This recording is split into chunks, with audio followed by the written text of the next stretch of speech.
नमस्कार मित्रांनो, सर्व लाडक्या बहिणींसाठी आनंदाची बातमी आहे। आज 6 फेब्रुवारी 2026 रोजी पुन्हा एकदा या ठिकाणी लाडकी बहीण योजनेची केवायसी पुन्हा सुरू झालेली आहे। आता कोणत्या महिलांना ही केवायसी करता येणार आहे, कोणत्या महिलांची केवायसी चुकल्यानंतर जर तुमचे हप्ते बंद झाले असेल तर आता तुम्हाला केवायसी करण्याची ही शेवटची संधी आहे। तुम्ही या ठिकाणी हा GR देखील बघू शकता बघा, हा 6 फेब्रुवारी 2026 चा GR आहे।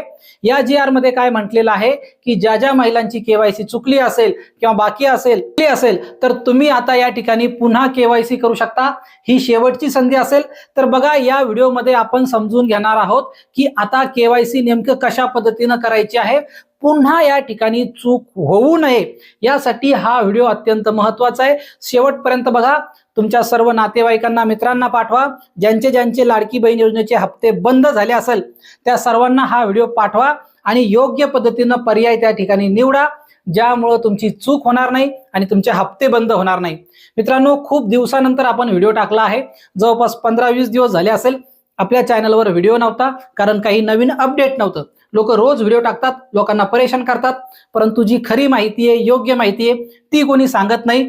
तर आज आपल्या चॅनलवर आपण या ठिकाणी हा जो नवीन GR आलेला आहे, नवीन अपडेट आलेला आहे, त्याची सविस्तर माहिती आणि योग्य पद्धतीने आता पुन्हा चूक होऊ नये तर कशा पद्धतीने केवायसी करायची आहे ती समजून घेणार आहोत। तर बघा, सर्वात अगोदर तुम्हाला काय करायचं आहे, बघा, सर्वात अगोदर तुमच्या मोबाईल मध्ये जे काही गुगल किंवा क्रोम असेल तर त्या ब्राउझर वरती तुम्हाला यायचं आहे आणि या ठिकाणी तुम्हाला लाडकी बहीण योजनेची वेबसाईट आहे बघा, ladkibaheen.maharashtra.gov.in। हे बघा, आपण ह्या चुकीच्या पोर्टलवर आलोय। तुम्हाला पहिल्यापासून करून दाखवतो। बघा काय टाईप करायचं आहे, LADA, हे बघा, ladkibaheen.maharashtra.gov.in ही वेबसाईट आहे। याच वेबसाईटवर तुम्हाला यायचं आहे, व्यवस्थित बघून घ्या। ओके, बघा, आता ही वेबसाईट अशा पद्धतीने ओपन झालेली आहे।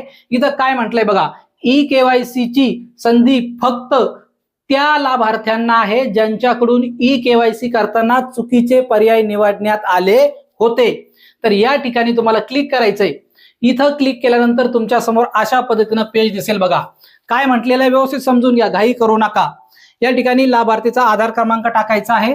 लाभार्थीचा आधार क्रमांक टाकल्यानंतर हे जे अंक आहेत ते अंक या ठिकाणी टाकायचे आणि त्यानंतर मी सहमत आहे या बटनावर क्लिक करायचं आणि OTP पाठवा या बटनावर क्लिक केलं की तुमच्या समोर अशा पद्धतीनं पेज दिसेल।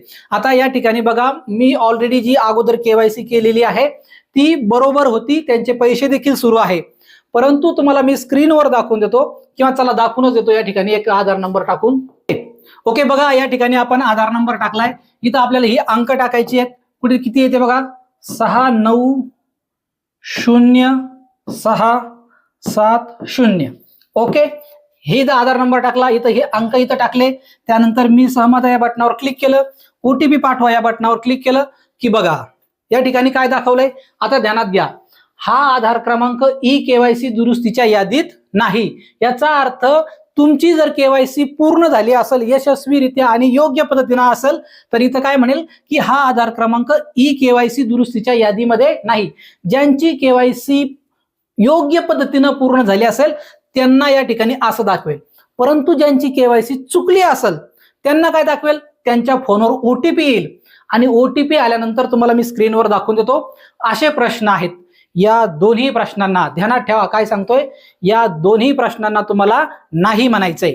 दोन्ही ठिकाणी वाचून घ्या काय प्रश्न आहे की माझ्या कुटुंबातील कोणी सरकारी कर्मचारी किंवा उपक्रम किंवा भारत सरकारच्या मंडळ कुठल्या याच्यामध्ये कार्यरत नाही। आता याला नाही म्हणायचं, खालच्या पर्यायाला सुद्धा नाही म्हणायचं आणि हा जो खालचा चेक बॉक्स तुम्हाला दिसतोय त्या चेक बॉक्सवर टिक करायचं, ओके करायचं की मला सर्व अटी शर्ती मान्य आहेत आणि सबमिट करायचं।